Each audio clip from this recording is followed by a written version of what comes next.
suis arrivée en 59 aux Courtilières. Et il n'y avait pas grand-chose de bâti, hein, à part les bâtiments. Autrement, il n'y avait pas de route, il n'y avait pas d'école, il n'y avait pas de commerçants. Il n'y avait pas... il y avait rien, quoi. C'était pas compliqué. Eh bien, je suis arrivée en 1965 dans les Courtilières. Et avant, j'habitais les Buttes-Chaumont. Et nous avions un 2 pièces où nous étions à 5, puisqu'à l'époque, il y avait les 3 enfants. Et lorsque nous sommes venus ici, bien sûr, de se retrouver de 2 pièces à se retrouver dans un 4 pièces cuisine, salle de bain. Et moi, tout était bâti quand je suis arrivée.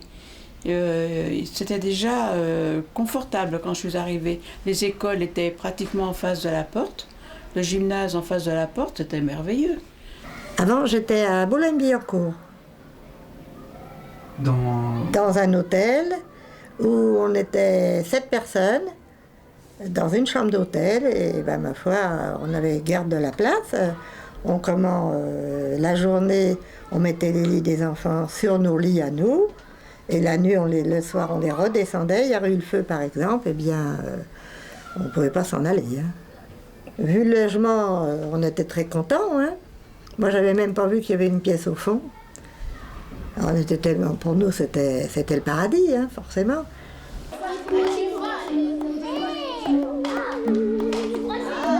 Ça veut dire quoi déclarer ? Tout d'abord, je suis née à Pantin. J'ai fait toute ma scolarité à Pantin. J'ai vécu l'essentiel de ma vie de femme à Pantin. Mes enfants sont allés à l'école à Pantin. Mon activité essentiellement politique s'est passée à Pantin parce que pendant une vingtaine de ma vie, j'ai beaucoup axé sur mon activité politique plus que sur mon activité professionnelle. Et puis, en fin de parcours, j'ai axé mon activité professionnelle aussi à Pantin parce que je suis devenue institutrice pour travailler sur les Courtilières. Je suis devenue conseillère municipale et après maire adjoint. La maison des jeunes, il y avait 2 maisons de jeunes à peu près à la même époque. Il y a 2 maisons de jeunes, celle des Courtilières, mais il y avait aussi une maison des jeunes sur le Haut-Pantin. C'était des structures en préfabriqué, des petites maisons en préfabriqué qui servaient essentiellement aux activités de toute la jeunesse. Ma fille allait faire du sport. Elle a fait du judo, là. Il y avait du judo, il y avait pas mal de trucs pour les jeunes. C'était bien, ça c'était très très bien.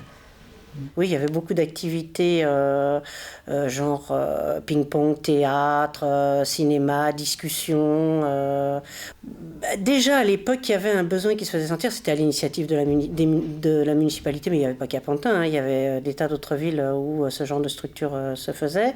Il y avait quand même une demande de la part de la jeunesse qui souhaitait participer activement à l'organisation de ces loisirs.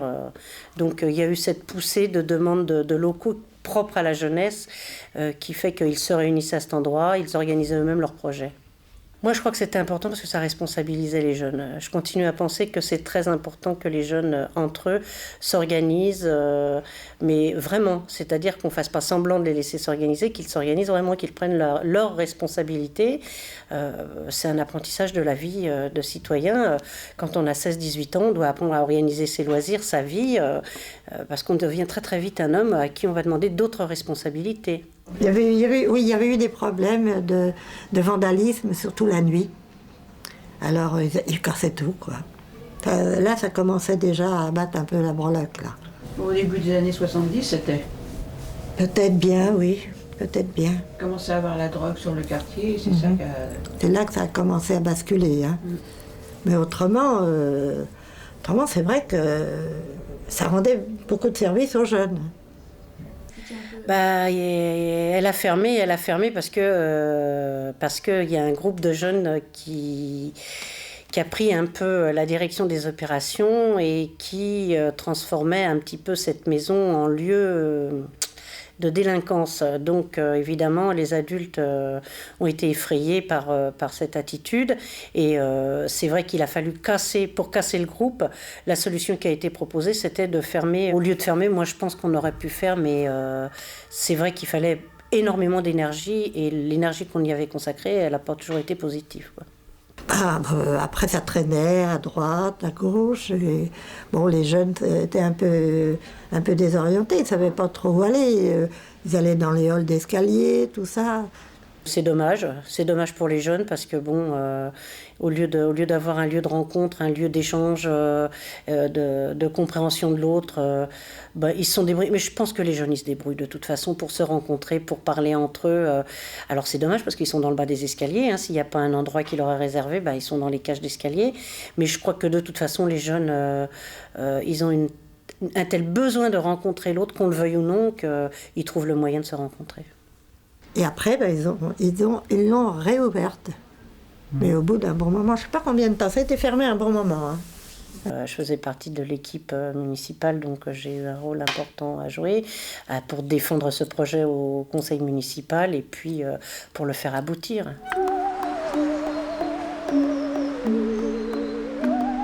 Enfin, on avait quelque chose de tout neuf, de tout beau, d'expérimental dans un quartier.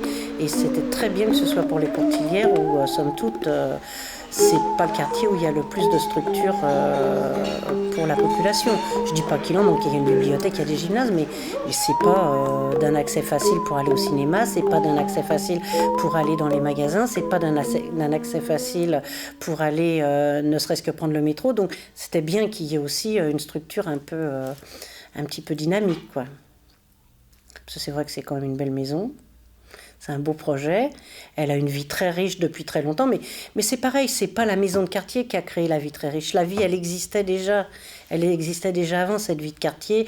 Toutes les associations qui vivaient, elles aspiraient, elles en crevaient de la petite maison qui existait. Donc elles aspiraient effectivement à des structures plus conséquentes. Je fréquente la maison de quartier pour beaucoup de cas. Je fréquente la maison de quartier surtout pour la bibliothèque, que je consulte assez régulièrement. J'assiste à tous les comptes que la bibliothèque fait avec des compteurs qui viennent à la cantine, on va dire, puisque c'est le lieu de restauration. Je fréquente aussi pour l'amicale des locataires, où je fais partie du bureau des locataires et où on expose un peu tous nos problèmes qu'on a, et puis sur le grand projet de ville qui est assez important.